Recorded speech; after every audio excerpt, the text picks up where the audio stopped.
Hi boys and girls, and welcome to this week's STEAM lesson. Now we're focusing on technology this week, and I bet lots of you are thinking technology means when you're playing on your computer or on your iPad or on a device. Well, it's not.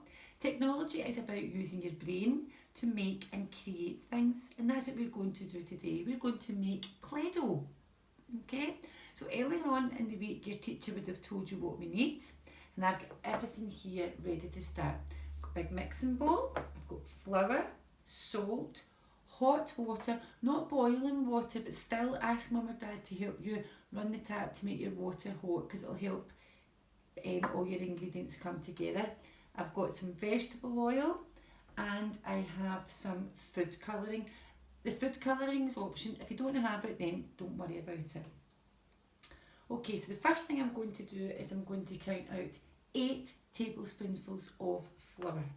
Okay, 1, 2, 3, 4, 5, 6, 7, 8. And I'm going to need a wee bit of flour later. I'll show you that when we get to it.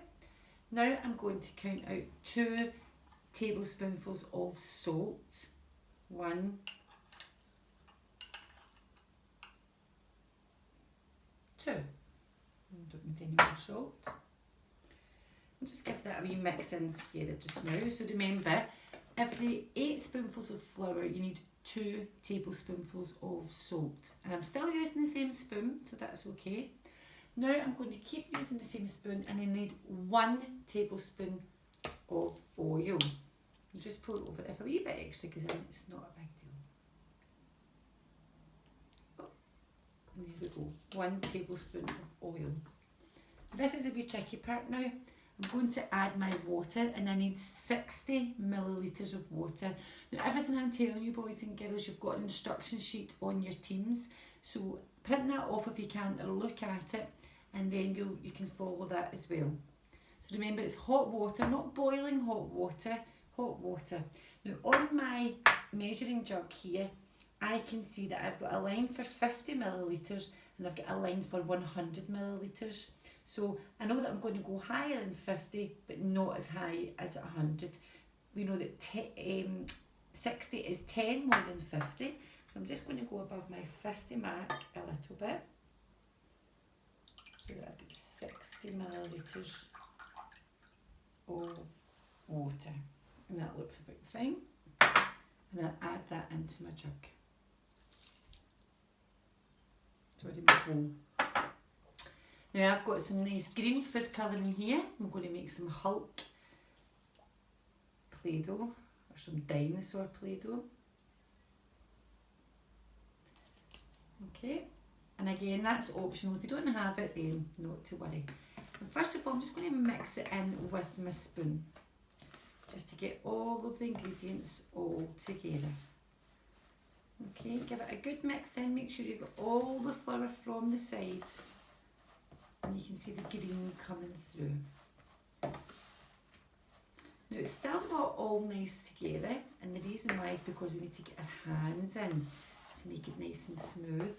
So I'm going to use a tray for this, just so that my table doesn't get all messed up. And I'm going to sprinkle some flour on my tray.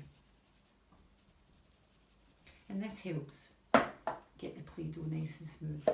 Then I'm going to plonk my mixture onto my tray, get all the wee bits and pieces. Make sure you help your mum or dad with the tidying up after this. Know what you guys are like. You like to do it, but you don't like to tidy up. And this part, what I'm going to do now, boys and girls, is knead the Play-Doh. And this is what bakers do when they're making bread.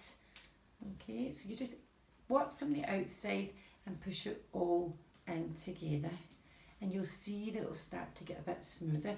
Break it up, dab round your flour if it's still a bit sticky. And just do lots of hand exercises. Pulling your Play-Doh, it's good exercise. It feels quite nice as well. Okay, just knead it together, folding it in, folding it out. Then start rolling it, and you'll see that you've got a nice big piece of Play-Doh to play with. And it's nice just to get your hands working as well. Well done.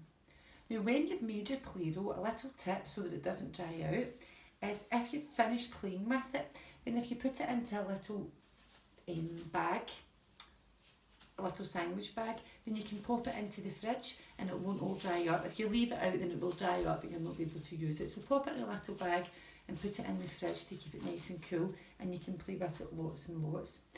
Another wee thing that you can do when you've made your Play-Dohs is you could make some animals or some little people, but you could also practice your common words or practice making some numbers.